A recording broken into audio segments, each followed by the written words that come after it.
Bueno, hemos llegado al final del capítulo 1 de Romanos. Hemos estado aquí durante un tiempo y probablemente podríamos quedarnos un poco más. Pero hemos llegado al último párrafo de este capítulo, tratando este tema del pecado y en particular el tema del pecado y la revelación general. Estamos analizando el hecho de que todo el mundo gentil está bajo condenación por el pecado, por la injusticia, por la maldad, por reprimir la verdad con injusticia. Y hemos visto esta digresión del pecado en el primer párrafo, introduciendo esta idea del pecado como resultado de que el hombre reprime la verdad. En el segundo párrafo, comenzando en el versículo 24, vemos el resultado de que el hombre reprime la verdad, su idolatría y su promiscuidad. En el siguiente párrafo, que comienza en el versículo 26, realmente se adentra en una degradación absoluta en la práctica de la homosexualidad. Y ahora vemos toda la fuerza del pecado del hombre mientras se manifiesta y cómo se ve en el contexto de la experiencia del hombre a la luz de este pecado que se le permite desenvolverse plenamente. Si comienzas conmigo desde el versículo 28, leeremos la tercera de estas cláusulas por eso. En el versículo 24, por eso Dios los entregó a los deseos de su corazón. En el versículo 26, por esta razón Dios los entregó a pasiones deshonrosas. Y ahora, en el versículo 28, y como no consideraron conveniente reconocer a Dios, Dios los entregó a una mente depravada para hacer lo que no se debe hacer. Fueron llenos de toda clase de injusticia, maldad, avaricia y malicia. Están llenos de envidia, homicidios, contiendas, engaños y malicia. Son chismosos, calumniadores, enemigos de Dios, insolentes, arrogantes fanfarrones, inventores de maldades, desobedientes a los padres, insensatos, desleales, insensibles e implacables. Y aquí está la declaración resumen en el versículo 32. Aunque saben que el decreto de Dios dice que los que practican tales cosas merecen la muerte, no solo las hacen, sino que también aprueban a quienes las practican. Amén. Un par de preguntas, tres en particular. Una pregunta es, ¿qué origina el pecado? Es muy importante responder a esta pregunta al finalizar el capítulo 1 de Romanos. ¿Qué origina el pecado?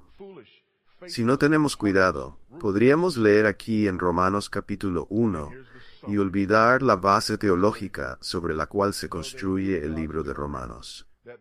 Podríamos creer que lo que origina el pecado es simplemente la experiencia del hombre con la injusticia, lo que lleva a Dios a responder a esa injusticia a medida que el hombre cae más y más profundamente en su pecado. Pero hay que recordar que el pecado es el resultado de la caída. En primer lugar, lo que origina el pecado es la naturaleza pecaminosa que infecta y afecta a todo ser humano. Como dice nuestra confesión de fe, de esta corrupción original o pecado original por la cual estamos totalmente indispuestos, incapacitados y opuestos a todo bien, e inclinados por completo a todo mal, proceden todas las... En otras palabras, en términos sencillos, los pecados actuales que cometemos provienen de nuestra naturaleza pecaminosa. Provienen del hecho de que nacemos en pecado, que todos los hombres tienen una naturaleza pecaminosa, un pecado original. Entonces, lo que está ocurriendo aquí en Romanos capítulo 1 no es que el hombre llegue a la escena inocente y neutral, sino que de hecho, el hombre viene inclinado hacia todo mal, deseando todo mal, lo que explica por qué reprime la verdad con injusticia. En Romanos 5:12 Pablo escribe, por tanto, como el pecado entró en el mundo por un hombre, y por el pecado la muerte, así la muerte pasó a todos los hombres, porque todos pecaron. En otras palabras, el pecado procede, en primer lugar, del pecado original. Y es debido a ese pecado original que activamos ese pecado, que actuamos conforme a lo que está en nosotros. Ahí es donde comienza. Pero el pecado no es lo único que origina más pecado. También lo origina el pecado actual, el pecado que cometemos. Entonces, es una cosa nacer con una naturaleza pecaminosa. Es otra cosa actuar sobre esa naturaleza pecaminosa. Y lo que hemos visto en Romanos capítulo 1 es que a medida que actuamos sobre esa naturaleza pecaminosa, se genera más pecado, más degradación. Por ejemplo, mira el versículo 22. Afirmando ser sabios, se hicieron necios y cambiaron la gloria del Dios inmortal por imágenes semejantes al hombre mortal, a aves, a cuadrúpedos y a reptiles. Esto es lo que hizo el hombre. Y como resultado de eso tenemos el versículo 24. Por lo tanto, Dios los entregó en los deseos de su corazón a la impureza sexual. ¿Por qué? Por el pecado en el que el hombre se deleitó, a pesar de la revelación general. Luego vemos en el versículo 25, cambiaron la verdad de Dios por la mentira, honrando y dando culto a las criaturas antes que al Creador, quien es bendito por siempre. Amén. Y luego, en el versículo 26, por esta razón Dios los entregó a pasiones deshonrosas. ¿Por qué razón? Por lo que acaba de suceder en el versículo anterior. Después leemos en los versículos 26 y 27 sobre la degradación en la práctica de la homosexualidad. Y solo entonces llegamos al versículo 28. Y como no consideraron conveniente reconocer a Dios, Dios los entregó a una mente depravada. Entonces el pecado actual origina más pecado, no solo nuestra naturaleza pecaminosa. Actuar sobre nuestra naturaleza pecaminosa nos hunde más profundamente en el pecado. Por eso se nos dice en el capítulo 6 de Romanos que no ofrezcamos nuestros miembros al pecado, porque en realidad eso nos hunde más profundamente en él. No se trata solo de lo que está presente en nuestra naturaleza pecaminosa, son las prácticas reales en las que participamos. ¿Te has dado cuenta de que hay ciertas cosas en tu vida que te atrapan? De repente, cuando cedes, cuando te entregas, cuando realmente satisfaces esos deseos, se vuelve cada vez más fácil hacerlo una y otra vez. Y cada vez es más difícil, primero, reconocerlo como pecado porque nos volvemos insensibles a ello. Y segundo, alejarse de ello como resultado de practicar ese pecado. Esto es lo que quiero que veas en nuestro párrafo. Hay un par de cosas que debes entender, y sé que tratamos de evitar lecciones de gramática griega y cosas de esa naturaleza, pero es muy importante en este último párrafo entender lo que está sucediendo lingüísticamente. La primera cosa que necesitas notar es que en el versículo 28 hay un juego de palabras. En realidad, el verbo no es reconocer, como podría parecer. El verbo en griego es no consideraron apropiado, dokimazo. Hay un juego de palabras aquí porque Dios los entrega a una mente reprobada, adokimos, lo que significa algo no aprobado o inútil. En otras palabras, ya que ellos no consideraron apropiado reconocer a Dios, Dios los entregó a una mente que no es apta para otra cosa. Lo siguiente que necesitas entender es que hay diferentes tiempos verbales en los verbos. Los dos primeros verbos en el versículo 28 están en el tiempo aoristo, que describe una acción simple que ocurrió en el pasado. Pero el verbo que sigue está en tiempo presente, lo que en griego implica una acción continua y repetida. Este detalle es muy importante cuando hablamos de acciones continuas versus acciones simples. En el versículo 29 dice que están llenos de toda clase de injusticia. Este verbo está en el tiempo perfecto, lo que indica una acción que ocurrió en el pasado, pero que tiene un impacto continuo en el presente. Esto significa que no es algo que simplemente hicieron una vez, sino que es algo que define su estado presente. Mira el versículo 28, y como no consideraron apropiado reconocer a Dios, Dios los entregó a una mente reprobada para hacer lo que no se debe hacer. Este verbo en tiempo presente, hacer, implica una acción continua, algo que se hace repetidamente, no solo una vez. El texto no dice que, debido a lo que consideraron en su mente, Dios los llevó a un lugar donde una sola vez hicieron algo malo. No, el tiempo presente indica acción continua, perpetua, un estilo de vida de pecado. Esto es importante mientras seguimos adelante. Esto no describe solo un acto aislado de pecado, sino un carácter continuo de pecado que define la vida del individuo. Esa es la importancia del tiempo presente en este contexto.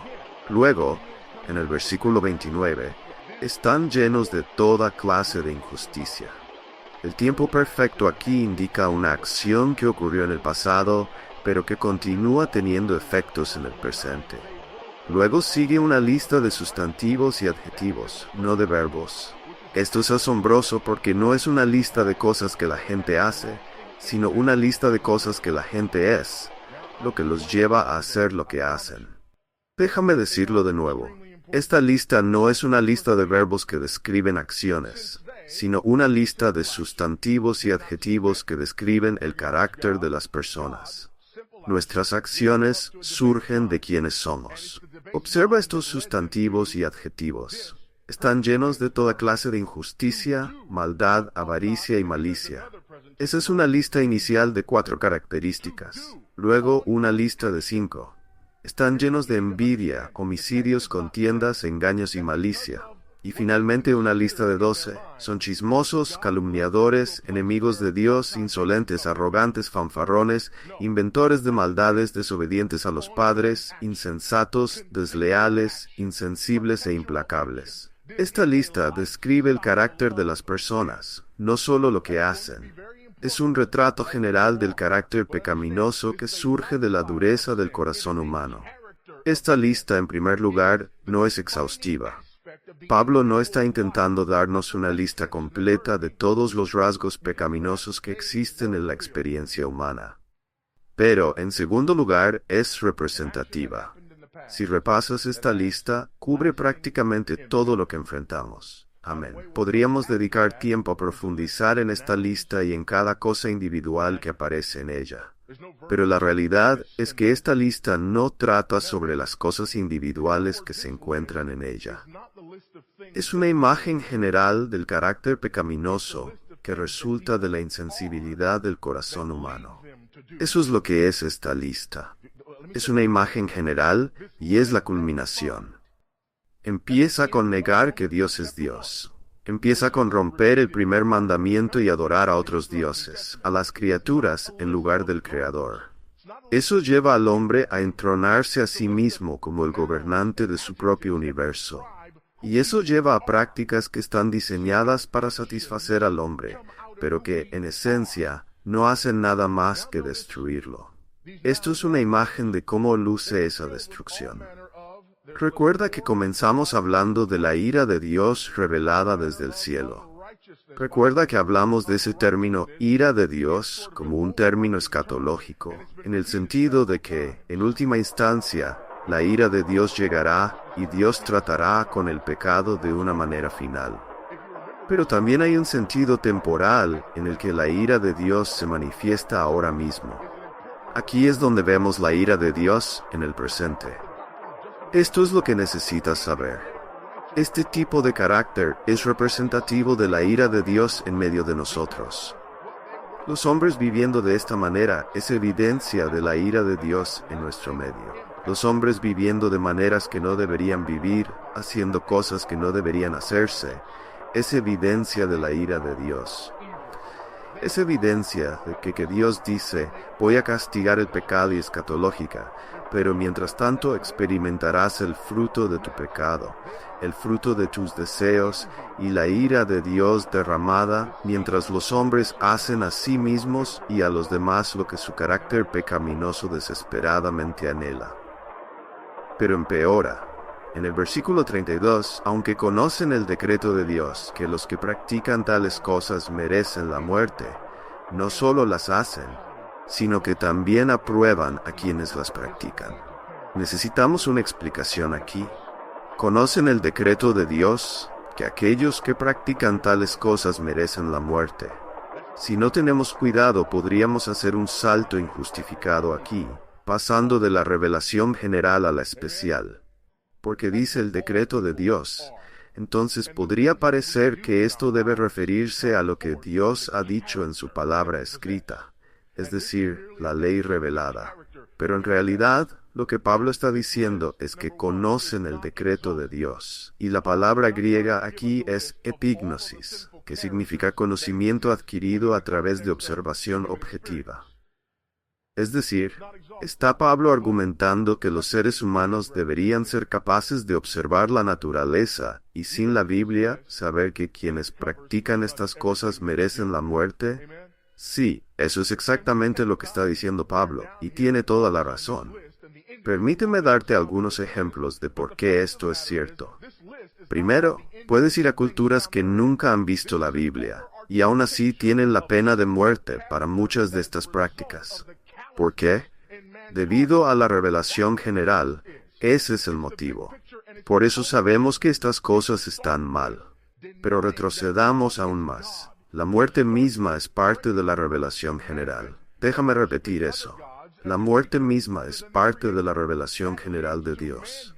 La muerte predica quizás un sermón más poderoso que cualquier otro sermón no bíblico. Los cielos declaran la gloria de Dios, el sol se levanta y predica un sermón. El sol se pone, y las estrellas salen y predican la gloria de Dios. Las estaciones cambian, y predican el sermón del cambio de estaciones. Pero ninguno de esos sermones tiene el impacto de un cuerpo frío y muerto. Ninguno de esos sermones tiene el impacto de la realización de que la vida termina para todos nosotros. El sol, la luna y las estrellas no pueden comunicar al ser humano lo que comunica la pérdida de una vida. Cuando un ser humano muere, comunica al mundo que esto no es todo lo que hay. Comunica que no puedes evitar esto. Y comunica algo que Dios ha puesto dentro de cada uno de nosotros, que probablemente necesitas prepararte para lo que viene después. Amén. Y no necesitas una Biblia para que la muerte te comunique eso. Aquí hay otra cosa que comunica la muerte. Comunica que algo no está bien. La muerte grita fuerte y claro que hay algo malo en el mundo porque las personas mueren. Pero hay algo más que comunica la muerte. Por un momento, aquellos de nosotros que somos creyentes, seguidores de Cristo, debemos salirnos un poco de nuestra perspectiva cristiana. No me refiero a actuar como incrédulos, sino a pensar como ellos por un momento. Porque algunos de nosotros no estamos acostumbrados a hacerlo, y no queremos hacerlo. Pero debemos hacerlo.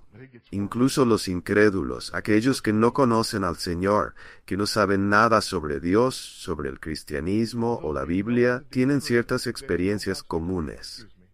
Por ejemplo, vayamos a una prisión. Allí nos encontramos con prisioneros endurecidos, hombres callosos que no conocen a Dios y que han hecho cosas terribles a otras personas. Sin embargo, incluso en ese ambiente, hay crímenes que esos mismos prisioneros consideran impensables. Los culpables de tales crímenes son tratados de manera diferente. ¿Por qué? Por la revelación general. Otro ejemplo. Imagina que no conocemos a Dios, y dos personas mueren. Una de ellas es un niño pequeño o una madre joven. La otra es un hombre cuya vida estuvo caracterizada por este tipo de pecado. Si somos personas incrédulas, ¿cómo lo interpretaríamos? Veríamos estas muertes y diríamos que esa persona merecía morir, pero aquella otra no. Incluso los incrédulos pueden percibir que el pecado merece muerte. Esto es algo que la revelación general muestra. Por lo tanto, esta declaración en el versículo 32 no significa que necesites la Biblia para saber que ciertos actos son malos. Sin una Biblia, simplemente observando la naturaleza y lo que Dios ha revelado, podemos darnos cuenta de que hay cosas que están fuera de los límites. Pero aquí está lo terrible. Aunque conocen el decreto de Dios, que los que practican tales cosas merecen la muerte, no solo las hacen, sino que también aprueban a quienes las practican. Esto es aún peor. Es una cosa mirar alrededor y a través de la revelación general reconocer que ciertas cosas son horribles y no deberían hacerse, y aún así hacerlas. Pero hay un paso más. No solo las hacen, sino que también celebran y aprueban a quienes las hacen. Todos los verbos en este pasaje tienen un significado importante. Conocen está en el tiempo aoristo, lo que implica una acción simple, algo que saben. Pero practican, ambas veces que aparece, está en tiempo presente, al igual que aprueban. Recuerda lo que mencioné sobre el tiempo presente. Implica acción continua, lineal. Estas personas tienen un estilo de vida que aprueba el pecado, un estilo de vida que se involucra en el pecado. Están caracterizados por esto. Escucha lo que dice Calvino sobre este pasaje. Aunque este pasaje se explica de varias maneras, me parece que la interpretación correcta es la siguiente. Los hombres no dejaron nada sin hacer para dar rienda suelta a sus inclinaciones pecaminosas. Habiendo eliminado toda distinción entre el bien y el mal, se complacieron en sus propios vicios y no soportaron que fueran reprendidos. Además, fomentaron esos mismos vicios en los demás mediante su consentimiento y aprobación. Este es el punto más bajo de la depravación humana. Pero aquí está la pregunta. ¿Qué contiene el pecado? Hemos visto qué origina el pecado, pero ahora debemos preguntar, ¿qué lo contiene? Esta pregunta no se responde directamente en el texto, pero surge de manera natural cuando lo leemos. Miramos este pasaje y pensamos, está bien, estas personas están llenas de toda clase de maldad y malicia, pero yo no conozco a nadie tan malo. O quizás decimos, esto parece una exageración. La gente realmente es... Dos cosas debemos notar. Primero, pensamos de esta manera porque solo vemos el exterior. Amén. Si pudiéramos ver el interior, nuestra respuesta sería diferente. Segundo, lo decimos porque vemos los resultados de la gracia común de Dios. Recordemos lo que hablamos la semana pasada sobre la depravación total. Esto no significa que el hombre es tan malo como podría ser. No, el hombre no es tan malo como podría ser. Gracias a Dios por eso. Entonces, aquí está la pregunta. ¿Qué contiene el pecado? ¿Por qué no solemos ver a las personas manifestando todas estas cosas de la manera en que aparecen en este texto? La primera respuesta es el interés propio.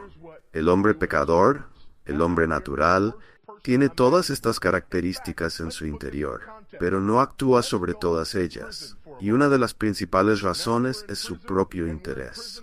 No actúo sobre todas estas cosas porque cuando lo hago, generalmente hay consecuencias. Amén. Y no quiero que tú hagas esas cosas conmigo, así que no las hago contigo. ¿Por qué?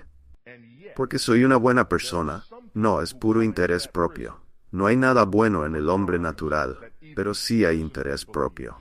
Por eso, debido al interés propio, el pecado se contiene. La segunda razón es el interés social. Todas las sociedades tienen leyes, incluso si no son códigos escritos, normas de conducta que rigen la convivencia.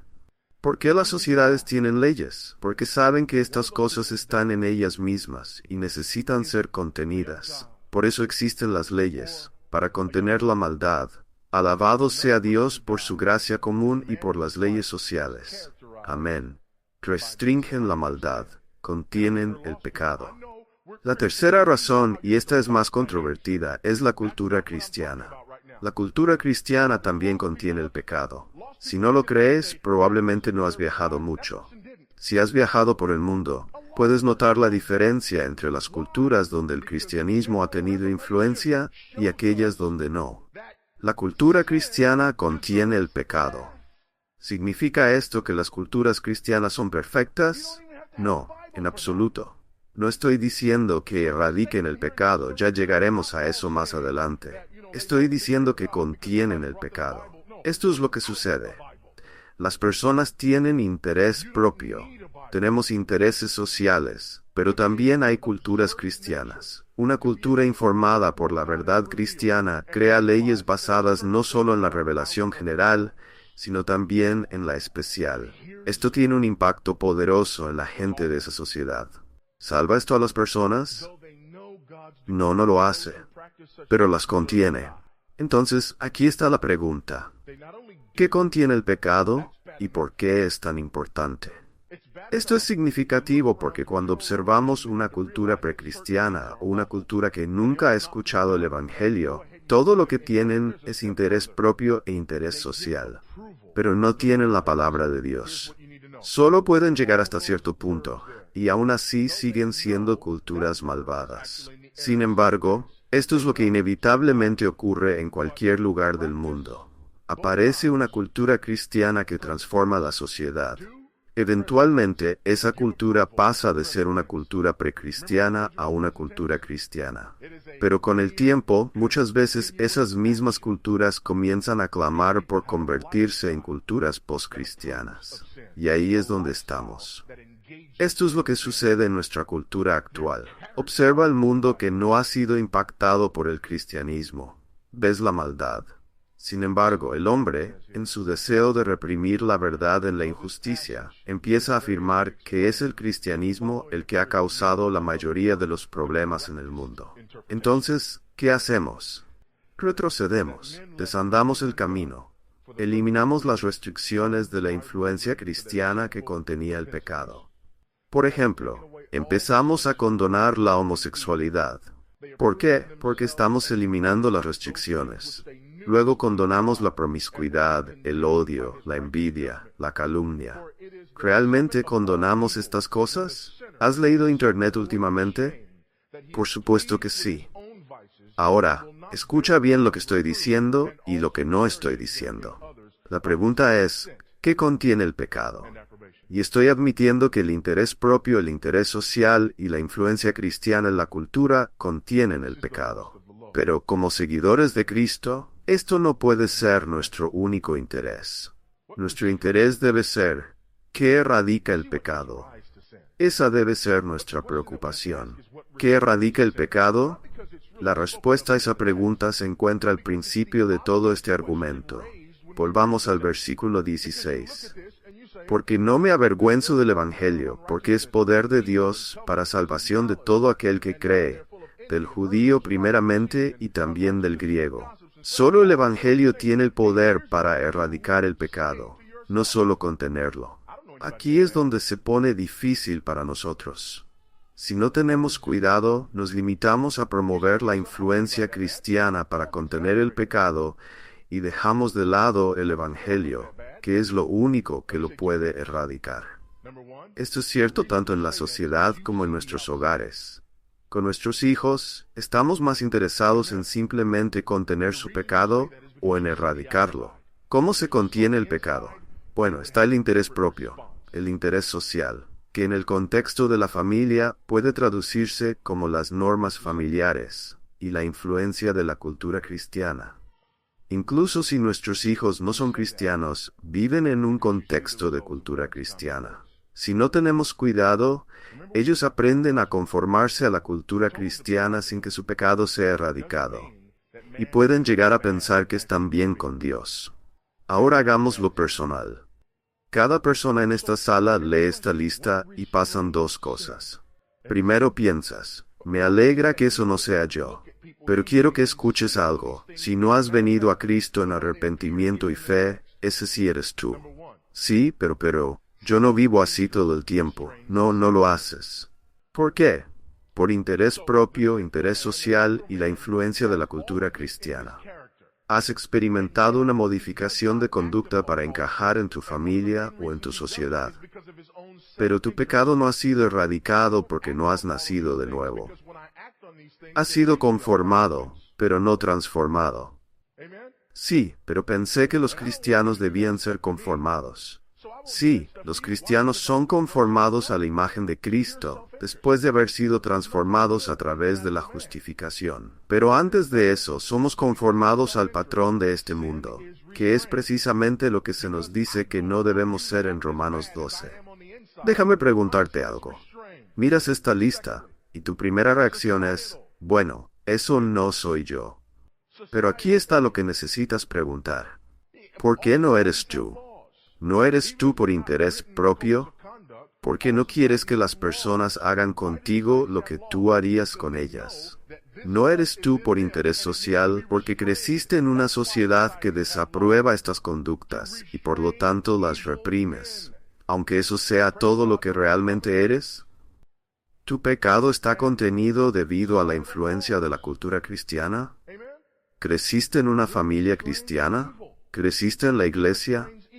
¿Sabes lo que dice la palabra y te esfuerzas mucho por vivir conforme a ello porque por Dios quieres ser una buena persona? o tu pecado ha sido erradicado debido a la obra justificadora y santificadora de Jesucristo.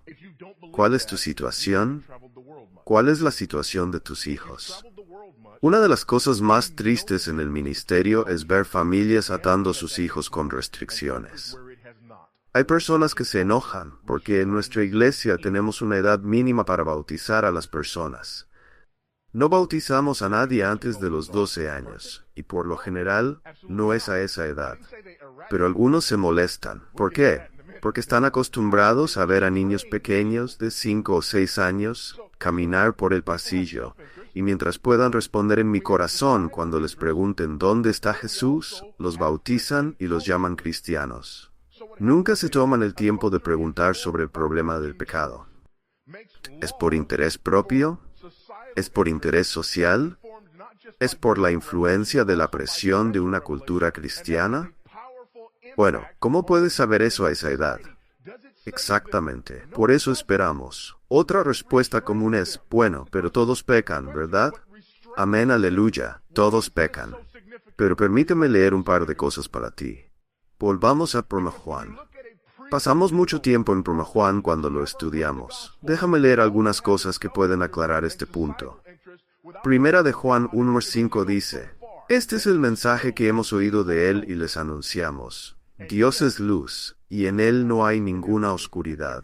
Si decimos que tenemos comunión con él, pero andamos en tinieblas, mentimos y no practicamos la verdad. Pero si andamos en la luz, como él está en la luz, tenemos comunión unos con otros, y la sangre de Jesús su Hijo nos limpia de todo pecado. Si decimos que no tenemos pecado, nos engañamos a nosotros mismos, y la verdad no está en nosotros. No estamos hablando de perfección sin pecado. No creemos en eso. Las personas que creen en la perfección sin pecado son mentirosas. Yo no lo dije, Juan lo dijo. Si decimos que no hemos pecado, le hacemos mentiroso, y su palabra no está en nosotros. Ahora vayamos al capítulo 3 de Juan, comenzando en el versículo 4. Todo aquel que comete pecado, infringe también la ley, pues el pecado es infracción de la ley. Y sabéis que él apareció para quitar nuestros pecados, y no hay pecado en él. Todo aquel que permanece en él, no peca. Todo aquel que peca no le ha visto ni le ha conocido. Algo que notamos en la epístola de Juan es el uso del verbo en tiempo presente. Esto es importante porque a veces las personas leen estas listas de pecados como las de Romanos 1 y piensan, bueno, yo he hecho eso. ¿Significa que estoy perdido? Pero el verbo está en tiempo presente y la traducción en muchas versiones es precisa. Todo aquel que practica el pecado. No está hablando de cometer un pecado ocasional, sino de practicarlo como un estilo de vida continuo. El tiempo presente implica una acción continua, lineal. No está diciendo que cualquiera que haya hecho estas cosas alguna vez está perdido. Recuerda, si decimos que no hemos pecado, somos mentirosos. Pero, ¿estás practicando el pecado? ¿Estás caracterizado por él? Continúa en el versículo 7.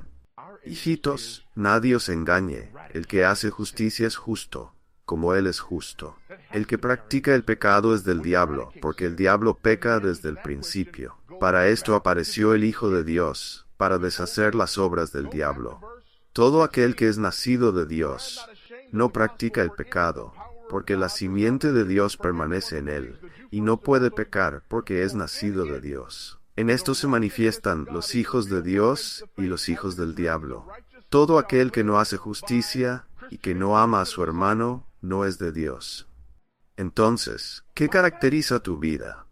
¿Por qué está caracterizada? ¿Es simplemente un esfuerzo por cumplir con las normas sociales o por la presión de la cultura cristiana?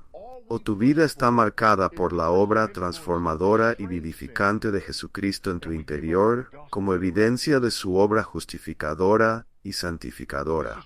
La pregunta es, ¿está siendo contenido tu pecado o está siendo erradicado?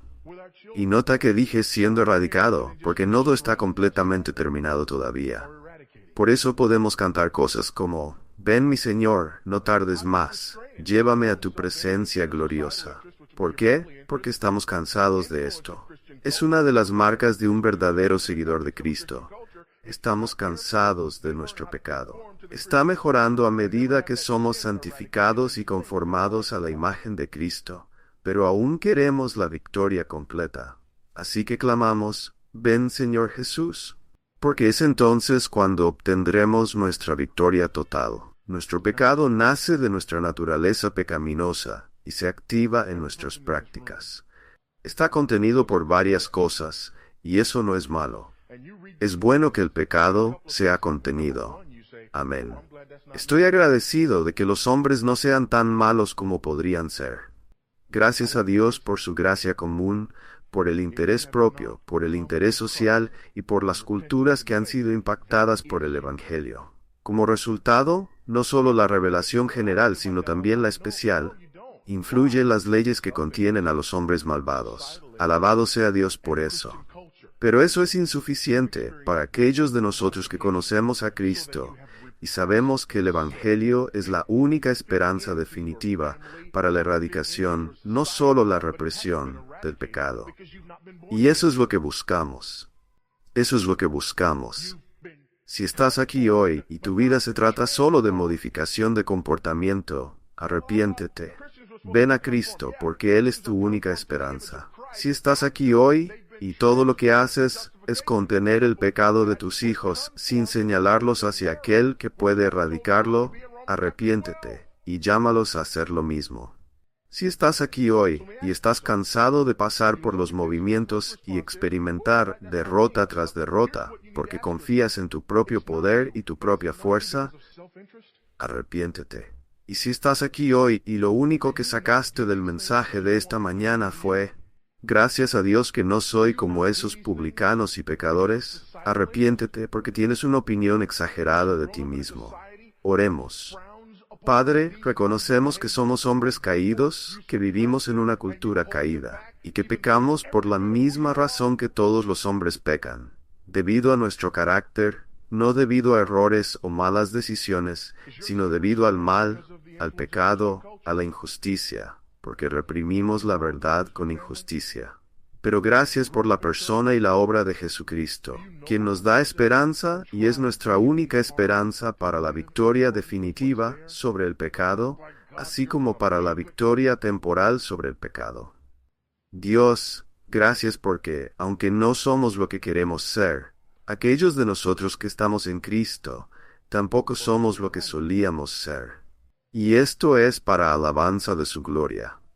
Oro por aquellos que están bajo el sonido de mi voz, que han tenido su pecado contenido por el interés propio, por la sociedad, incluso por la cultura cristiana, durante demasiado tiempo, y que desesperadamente necesitan arrepentirse, creer y poner toda su confianza y esperanza en la obra terminada de Jesucristo.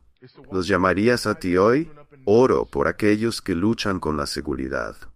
Concédeles que puedan aprender la simple pero gloriosa belleza de un verbo griego y regocijarse en el hecho de que, como creyentes, aunque nuestros pecados ocurren en el tiempo aoristo, no ocurren en el tiempo presente. Son acciones simples, no acciones continuas, repetidas, lineales. Y eso es solo porque tú eres bueno. Eres bueno. Concédenos la victoria sobre el pecado y danos una pasión por proclamar el Evangelio como nuestra única esperanza y como la única esperanza para aquellos que nos rodean. Gracias por el privilegio de vivir en una cultura que ha sido impactada poderosamente por el Evangelio.